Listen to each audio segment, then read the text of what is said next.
BNP নেতা engineer Ishraq কাজটা করলেন কি? নিচে নামতে নামতে এমন কাজ করলেন, সরকার অবাক, পুলিশ প্রশাসন অবাক, জনগণ অবাক, সবাই আশ্চর্য যে ইশরাক সাহেব এগুলো কি করলেন। দর্শক, ইশরাক বলেছিলেন যে তিনি নিজে নিজে শপথ নিয়ে চেয়ারে বসবেন। এখন সে ইশরাক নিজে নিজেই মেয়রের দায়িত্ব পালন করছেন। তিনি বিভিন্ন জায়গায় যাচ্ছেন, বলছেন যে আমিই মেয়র। এটা উদ্ভট না? বিভিন্ন চেয়ারে যে বসছেন, পাশে পুলিশ বা সরকারের লোকজন, তারা না পারছে তাকে সরিয়ে দিতে, না পারছে সহ্য করতে, মনে মনে হাসছে। এই খবর, মানে তিনি বলছেন যে আমি মেয়র হিসেবে এসেছি, তো জনগণ এই খবর দেখে হাসাহাসি করছে। ঈদ জামাত প্রস্তুতি বা ঈদগাহ প্রস্তুতি দেখতে গিয়েছেন, বলছেন যে আমি নিজে নিজে আমি মেয়র হিসাবে এখানে এসেছি, এবং তিনি গুরুত্বপূর্ণ চেয়ারে বসছেন, পুলিশের সাথে কথা বলছেন। মানে এটা বাংলাদেশের রাজনীতিতে হাস্যরসের একটা ইতিহাস হয়ে থাকবে। যে ইশরাক নামের একটা ছেলে ছিল, তিনি নিজেকে নিজে মেয়র দাবি করে শপথ পড়ানোর আগে নিজে নিজে শপথ পড়তে চেয়েছেন, আবার নিজে নিজে চেয়ারে বসতে চেয়েছেন, আবার অনেকটা বসেছেন। নগর ভবনে আসল মেয়রের চেয়ারে বসতে না পারলেও সাধারণত মেয়র ঈদ জামাত দেখতে যায় বা এই টাইপের যে প্রোগ্রামে যায়, এই জায়গাটায় ইশরাক ঠিকই বসেছেন বা গিয়েছেন। মানে এটা আরেকটা হাস্যরসের ইতিহাস হয়ে থাকবে। জনগণের অনুভূতি, জনগণ হাসছে, মজা পাচ্ছে। ইশরাক এগুলো কি করছেন? একজন নেতা কত নিচে নামেন, যে নিজে নিজে শপথ নেওয়ার কথা বলেন, আবার নিজে নিজে শেষ পর্যন্ত বলেন যে আমি মেয়র হিসেবে এখানে এসেছি। এবং ওই ভিজিট করতে গেলে কোথাও যে একটা চেয়ার থাকে যেখানে মেয়র বসার কথা, আশেপাশে পুলিশ অফিসাররা বসবে, অন্যান্য কর্মকর্তারা বসবে সরকারের, তিনি মাঝখানে যে বসে পড়েছেন। মানে মাঝখানে যে বসে পড়েছেন, না পারছে তাকে সরাতে, না পারছে তাকে স্যার স্যার বলতে।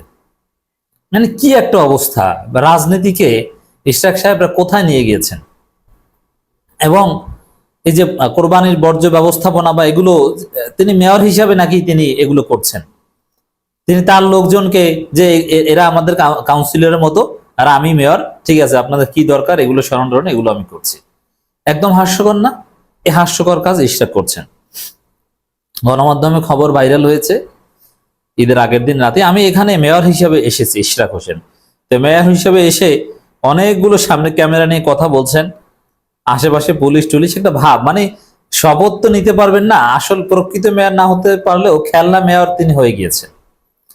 মেয়রের রোল প্লে করতে পেরেছেন, সাংবাদিকদের সামনে মেয়র হিসেবে কথা বলতে পারছেন। পুলিশ বা সরকারে কেউ বলছে না যে আমাদের মেয়র সাহেব এসেছেন, প্রোটোকল পাচ্ছেন, কিন্তু নিজে নিজে বলছেন আমি মেয়র হিসেবে এসেছি। তো মেয়র মেয়র একটা ভাব, এটা তিনি ভালোভাবে এক্সারসাইজ করতে পেরেছেন। হয়ে গেছে তো মেয়র, এখন বাসায় চলে গেলেই তো, আর শপথ কি দরকার?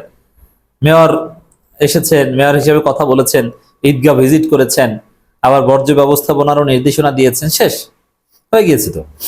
এটা মানে একটা নজির হয়ে থাকবে বাংলাদেশের রাজনীতিতে, যে একদম বাচ্চা শিশুর মতো। অনেকে মিম বানাচ্ছে, মোটা করে একটা শিশু ইশরাকের চেহারা দিয়ে, যে আমি মেয়র হতে চাই, আমাকে এই পদটা দেন। শিশুরা যেরকম কান্না করে আমি এটা খেতে চাই, আমি আইসক্রিম খাবোই খাবো, মানে এরকম একটা ভাব। দর্শক, খবরে যেটা বলা হচ্ছে, প্রশাসনিক সমস্যা হয় তাহলে আমরা 75 ভাগ থেকে সাবেক কমিশনার, কাউন্সিলর, ভোটার, গণ্যমান্য ব্যক্তি, স্কুল প্রধান শিক্ষকদের নিয়ে প্রয়োজনে বিপ্লবী ঢাকা কাউন্সিল টাইপের কিছু করে সাময়িকভাবে নিয়োগ দিয়ে নগর ভবন চালাবো। এখান থেকে ফিরে আসা বা হার মানার কোনো সুযোগ নেই। এখন বিপ্লবী মানুষ বিপ্লবী সরকার করে, বিপ্লবের পর বিপ্লবী সরকারে বাধা দিয়েছে বিএনপি, মানে এটা আল্লাহর পক্ষ থেকে বিএনপির জন্য একটা শাস্তি। বিএনপি বিপ্লবী সরকার করতে দেয়নি, তারা সাংবিধানিক সরকার চায়। এমনকি সাংবিধানিক সংকট হবে এজন্য চুপ্পুকেও অপসারণ করতে দেয়নি। এখন তারা বিপ্লবী কাউন্সিল, বিপ্লবী মেয়র হয়, যে নিজেরা নিজেরা মানে শহীদ মিনার বা রাজপথে কোথাও শপথ নিয়ে নিজেরা নিজেরা আমরা মেয়র, আমরা সমস্যার সমাধান করবো, কাউন্সিলরকেও বিপ্লবী কাউন্সিলর বানাবে। মানে এটা সুস্পষ্টভাবে বিদ্রোহ। এটা বিএনপির যে জাতীয় রাজনীতির স্ট্যান্স, এটা একদম খেয়ে দেয়। জাতীয় রাজনীতিতে তারা সাংবিধানিক স্থিতি অবস্থা রেখে তারা নির্বাচন চেয়েছে বা এখনো চায়। 90 দিনের মধ্যে নির্বাচনের জন্যই বিপ্লবী সরকার বিরোধিতা করেছিল। নাকি এর বিপ্লবী সরকার? এটাকে বিপ্লবী বলা যাবে না। সালাউদ্দিন দেশে ফিরে ভারতের ট্রেনিং থেকে বলছে যে বিপ্লব হয়েছে, রিজভী তারেক রহমান এরা বলছে বিপ্লব হয়েছে, আর কিছুদিন পর ভারত শিখিয়ে দিয়েছে না এটাকে বিপ্লব বলা যাবে না, বলছে কোনো বিপ্লব হয়নি, এটা বিপ্লব না, এটা গণ অভ্যুত্থান। আর এখন সেই ইশরাকরা বলছে যে এখন বিপ্লবী সরকার গঠন করব। বিপ্লবী সরকার বলতে বিপ্লবী কাউন্সিল, বিপ্লবী মেয়র হব আমি, যেহেতু সরকার করাচ্ছে না, তারপর জোর করে নগর ভবনে বসবো।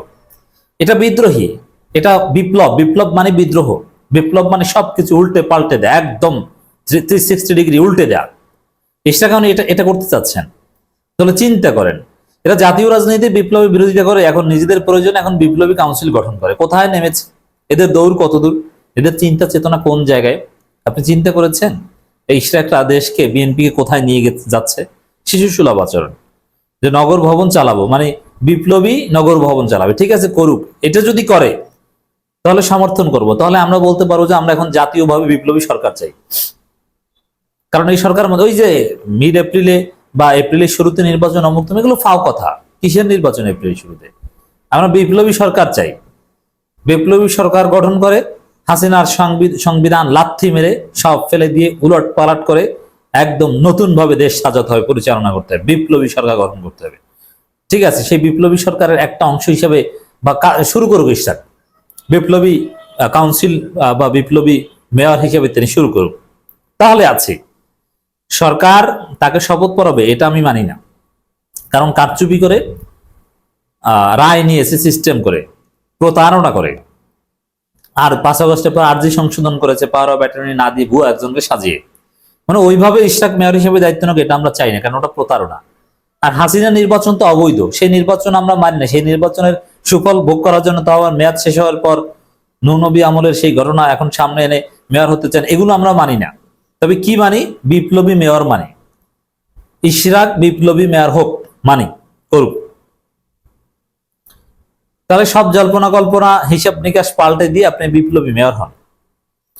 সাংবাদিকদের ইশরাক বলেন, নগরের প্রশাসক হিসেবে দায়িত্ব পালন হিসাবে প্রশাসক ঈদগাহ ময়দানে এসেছি। তাহলে সরকারের পক্ষ থেকে যিনি এসেছেন তিনি দঞ্জা। এটা আমাদের রুটিন কাজ। ও বাবার, এটা আমাদের রুটিন কাজ মেয়র হিসেবে, অথচ শপথ নাই। আর বিএনপি সাংবিধানিক রাজনীতি করে। যেহেতু আমি কাগজে কলমে মেয়র, সেজন্য নিজের দায়িত্বটুকু পালন করছি, আমি অন্য রাজনীতিতে জড়াচ্ছি বলে মনে হয় না আমার। মানে এটা কি যে বলবো, এটা কোনো ভাষা নেই প্রতিবাদ করার বা এটা ব্যাখ্যা করার। শিশু সুলভ স্রেফ। তবে হ্যাঁ, বিপ্লবী হলে ঠিক আছে, তখন আনুষ্ঠানিকভাবে বলুক যে বিপ্লবী মেয়র, কোন নিয়ম কানুন মানে না, ঠিক আছে, তাহলে আমরাও বলবো বিপ্লবী সরকার হোক। জাতীয় ঈদগাহ ময়দান পরিদর্শন শেষে একথা বলেন। সাংবাদিকরা তো এসেছে। বিপ্লবী ঢাকা কাউন্সিল গঠন করা হবে জানি ইশরাক বলেন, নগর ভবনে কোনো প্রশাসক ও উপদেষ্টা বসবে না। নগর ভবনে যদি কোনো প্রশাসনিক সমস্যা, তাহলে আমরা 75 বিভাগ থেকে সাবেক কমিশনার, কাউন্সিলর, ভোটার, গণ্যমান্য ব্যক্তি, স্কুলের প্রধান শিক্ষকদের নিয়ে একটি বিপ্লবী কাউন্সিল গঠন করব। ঠিক আছে, এটা করুক। আমরা বাংলাদেশে বিপ্লবী কাউন্সিল দেখতে চাই, সমর্থন করব। আমরা তারপর বিপ্লবী সরকারের দাবিতে আন্দোলন করব।